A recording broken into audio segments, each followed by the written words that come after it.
La rebelión de Satanás es nuestro estudio número 10. Busquemos en Ezequiel 28 del 12 al 19, donde leemos: Hijo de hombre, levanta endechas sobre el rey de Tiro y dile: así ha dicho Jehová el Señor.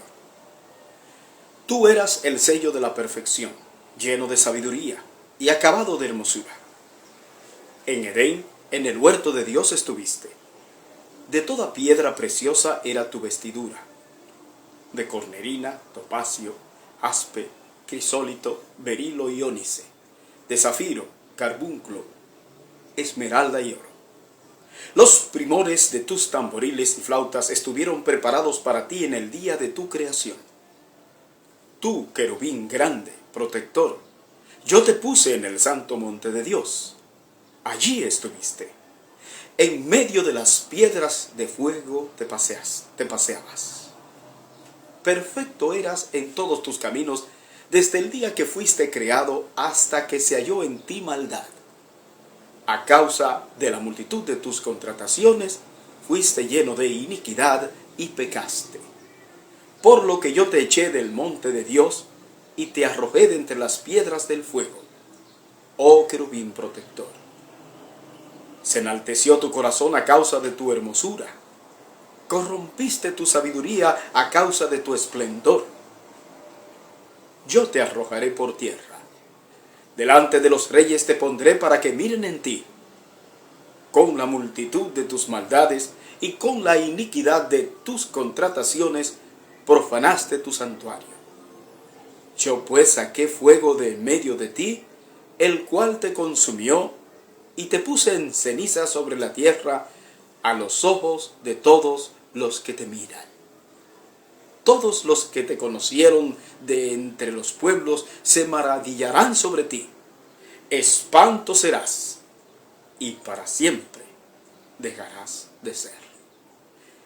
Que el Señor bendiga su santa y bendita palabra. No debemos ignorar la existencia de un mundo espiritual en el que existen seres mucho más poderosos que los seres humanos. Son seres espirituales que se mueven de un lugar a otro a una enorme velocidad y sin que nos demos cuenta. Mucho antes de que el hombre existiera, ya estos seres habían sido creados. No sabemos cuánto tiempo antes. Nos estamos refiriendo a los ángeles, que originalmente fueron hechos por Dios como espíritus ministradores, según Hebreos 1:14. Pero en el cielo hubo una rebelión angelical. Lucifer, un ángel con un gran poder en los lugares celestiales, se rebeló contra Dios y arrastró con él a una tercera parte de los ángeles, según nos dice Apocalipsis 12:4. Y esto creó dos clases de ángeles: los ángeles buenos y los ángeles malos. Los ángeles buenos son los que están al servicio del Señor, y los ángeles malos o ángeles caídos son los demonios que están al servicio de Satanás. Es poco lo que sabemos acerca de estos acontecimientos. Así que, basados en la poca información que poseemos en la Biblia, trataremos de explicar el curso que siguieron esos acontecimientos ocurridos en el ámbito celestial. El pasaje de Ezequiel 28 del 12 al 19 que nos sirve de base para nuestra exposición, juntamente con Isaías 14 versículos 12 al 14, constituyen los pasajes típicos del Antiguo Testamento que nos hablan acerca de la rebelión de Satanás. El pasaje de Isaías es el que nos proporciona el nombre original que tenía Satanás antes de rebelarse contra Dios. Fíjese cómo dice este pasaje: ¿Cómo caíste del cielo, oh lucero, hijo de la mañana? Cortado fuiste por tierra, tú que debilitabas a las naciones. Tú que decías en tu corazón: subiré al cielo, en lo alto, junto a las estrellas de Dios, levantaré mi trono y en el monte del testimonio me sentaré, a los lados del norte. Sobre las alturas de las nubes subiré y seré semejante al Altísimo. Isaías 14, versículos 12 al 14. Como vemos, el nombre que se le da a Satanás antes de la caída es Lucifer, que en vocablo original significa porta antorcha, que corresponde en el pasaje a la palabra lucero, que está escrito con letra mayúscula, indicando que se trata de una persona. Es importante que sepamos que en el lenguaje bíblico los ángeles son denominados como estrellas, y en el caso de Satanás entonces sería una estrella caída. Satanás era el ángel con mayor belleza, el más glorioso de todos los ángeles creados por Dios. En nuestro texto de Ezequiel 28 del 12 al 19 el mensaje se presenta dirigido al rey de Tiro. Pero en realidad la persona verdadera a la que se refiere es a Satanás. Pues Satanás está detrás de todos los usurpadores del poder del mundo. Detrás de todos los emperadores que se han querido erigir como Dios en su dominio temporal del mundo a través de la historia. Satanás había sido expulsado de los ámbitos celestiales juntamente con los ángeles caídos o demonios que se unieron a su causa. Vamos a ver en primer lugar cómo es que Satanás se rebela contra Dios.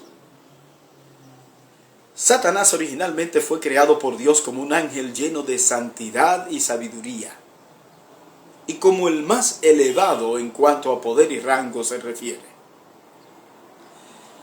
Pero él se volvió vanidoso y soberbio delante de Dios. Quiso hacer prevalecer su propia voluntad por encima de la voluntad de Dios, y se convirtió así en todo lo contrario para lo que fue creado, llegando incluso a querer ser como Dios.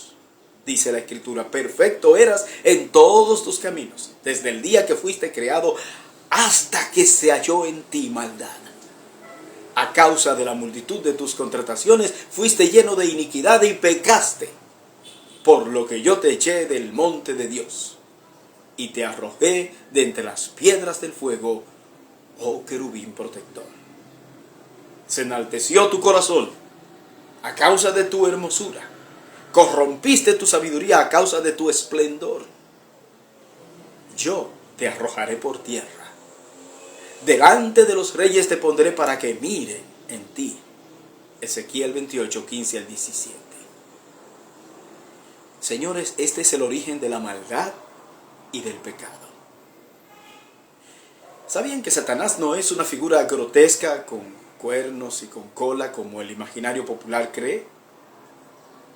Sino que esta es una imagen que ha sido proporcionada por las leyendas de las mitologías griegas del pasado. Satanás es todo lo contrario. Su aspecto es tan hermoso que puede incluso hacerse pasar por un ángel bueno. Dice la Escritura, y no es maravilla, porque el mismo Satanás se disfraza como ángel de luz. 2 Corintios 11:14. Y fue precisamente toda esa perfección con la que fue hecho la que le sirvió como excusa para que se llenara de orgullo. Y este orgullo lo precipitó a su fatídica caída. Podemos darnos cuenta de sus pretensiones egocéntricas por sus propias expresiones como subiré, levantaré, me sentaré, subiré y seré, que encontramos en Isaías 14 del 13 al 14.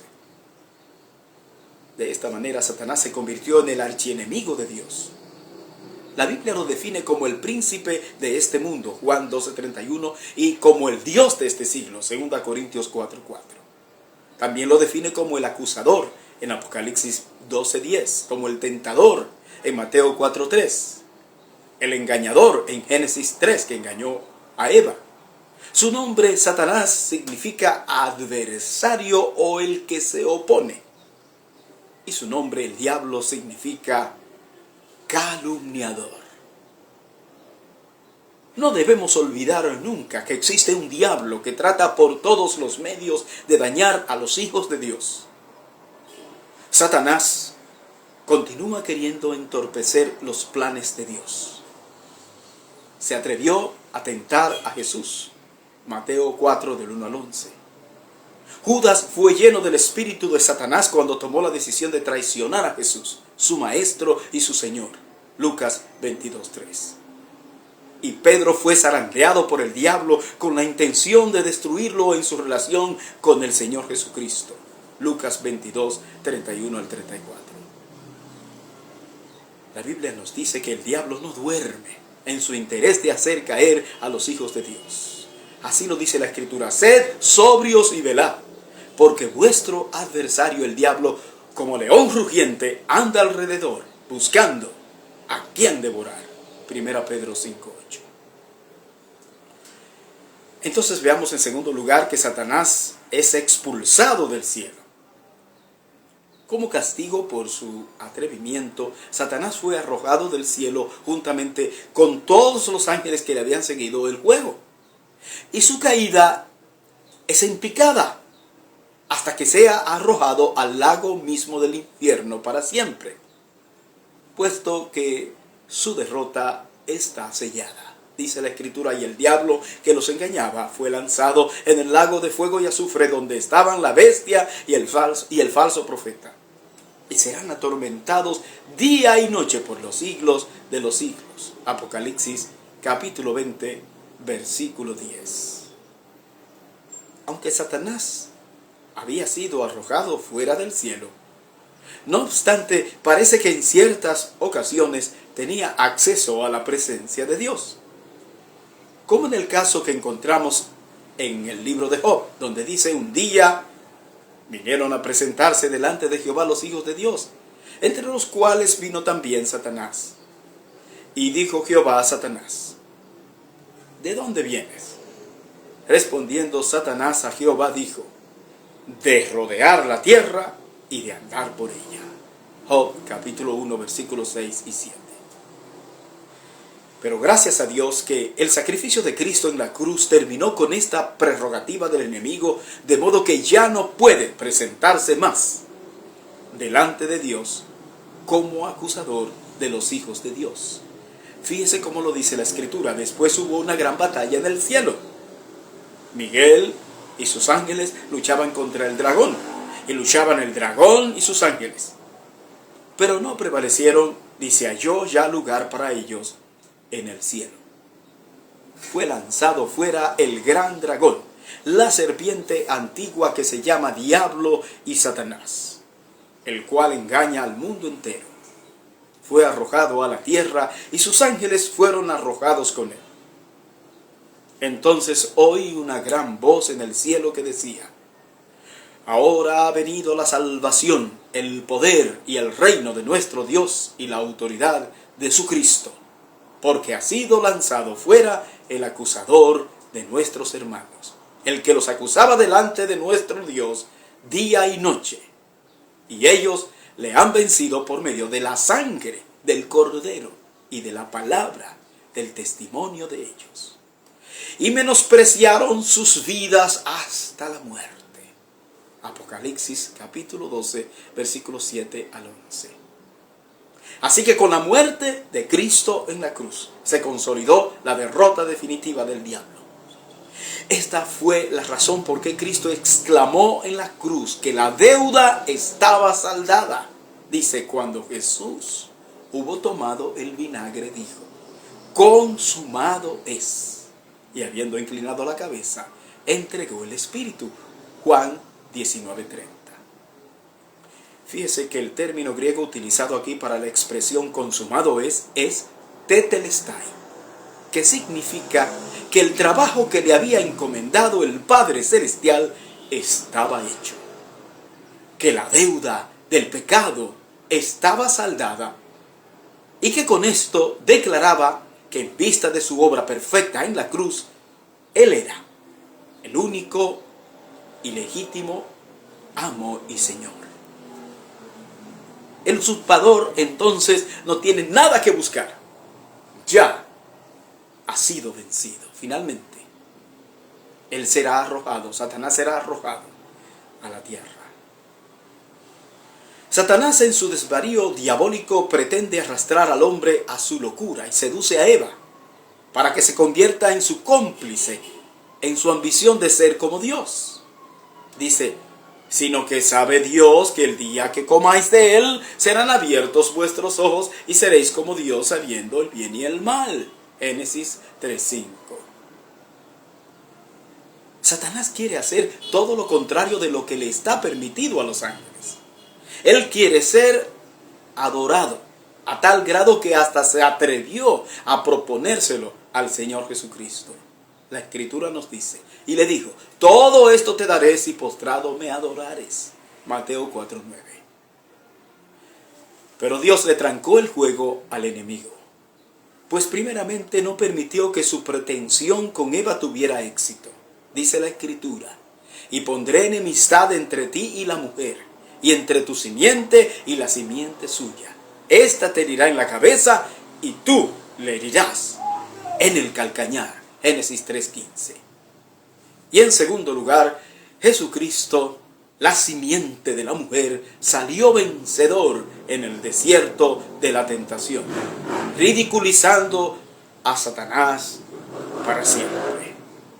Entonces Jesús le dijo, vete, Satanás, porque escrito está, al Señor tu Dios adorarás y a Él solo servirás. Y el diablo entonces le dejó, y aquí vinieron ángeles y le servían. Mateo 4, versículos 10 y 11. Jesús se refirió a sus discípulos de qué manera por causa de la predicación del Evangelio en el mundo, a Satanás le llegará su fin. Y les dijo, yo veía a Satanás caer del cielo como un rayo. Lucas 10:18. Queridos hermanos, cada vez que una persona recibe a Cristo como su Señor y Salvador, la precipitación definitiva del enemigo hasta el abismo eterno toma impulso. En el día de hoy, el ser humano pretende vivir a su manera. Está siguiendo el camino de Satanás. Por lo tanto, le espera su mismo trágico final. La Escritura nos dice, y el que no se halló inscrito en el libro de la vida fue lanzado al lago de fuego. Apocalipsis capítulo 20, versículo 15. La Biblia nos enseña que la última carta que Dios le dejará jugar al diablo es la de poseer un cuerpo humano para presentarse ante el mundo como el anticristo. Esto ocurrirá cuando Satanás sea arrojado definitivamente a la tierra, que será el tiempo en el que se ha de cumplir lo que nos relata el apóstol Pablo respecto del inicuo que ha de aparecer en el mundo antes de la segunda venida de Cristo. Él lo dice de esta manera, y entonces se manifestará aquel inicuo, a quien el Señor matará con el espíritu de su boca, y destruirá con el resplandor de su venida. Inicuo cuyo advenimiento es por obra de Satanás, con gran poder y señales y prodigios mentirosos. Segunda Tesalonicenses 2, versículos 8 y 9. Esto ocurrirá cuando Satanás sea arrojado a la tierra. Dice la Escritura, y fue lanzado fuera el gran dragón, la serpiente antigua, que se llama Diablo y Satanás, el cual engaña al mundo entero. Fue arrojado a la tierra, y sus ángeles fueron arrojados con él. Apocalipsis 12:9. Este será un tiempo de grande confusión y maldad en el mundo, de tal manera que tenemos esta exclamación en la Biblia: ¡ay de los moradores de la tierra y del mar! Porque el diablo ha descendido a vosotros con gran ira, sabiendo que tiene poco tiempo. Apocalipsis capítulo 12, versículo 12. Y en el final de los tiempos, cuando ya definitivamente sí le quede poquísimo tiempo, nada más que 3 años y medio, entonces arremeterá contra el pueblo y la iglesia de Dios. Y cuando vio el dragón que había sido arrojado a la tierra, persiguió a la mujer que había dado a luz al hijo varón. Apocalipsis capítulo 12, versículo 13. Satanás perseguirá a los israelitas salvados y a los salvados de entre los gentiles, porque no se le escapará nadie que esté plenamente identificado como siervo de Cristo, dice la Escritura. Entonces el dragón se llenó de ira contra la mujer y se fue a hacer guerra contra el resto de la descendencia de ella, los que guardan los mandamientos de Dios y tienen el testimonio de Jesucristo. Apocalipsis capítulo 12, versículo 17. Estos son los inicios de la gran tribulación. Que Dios te bendiga.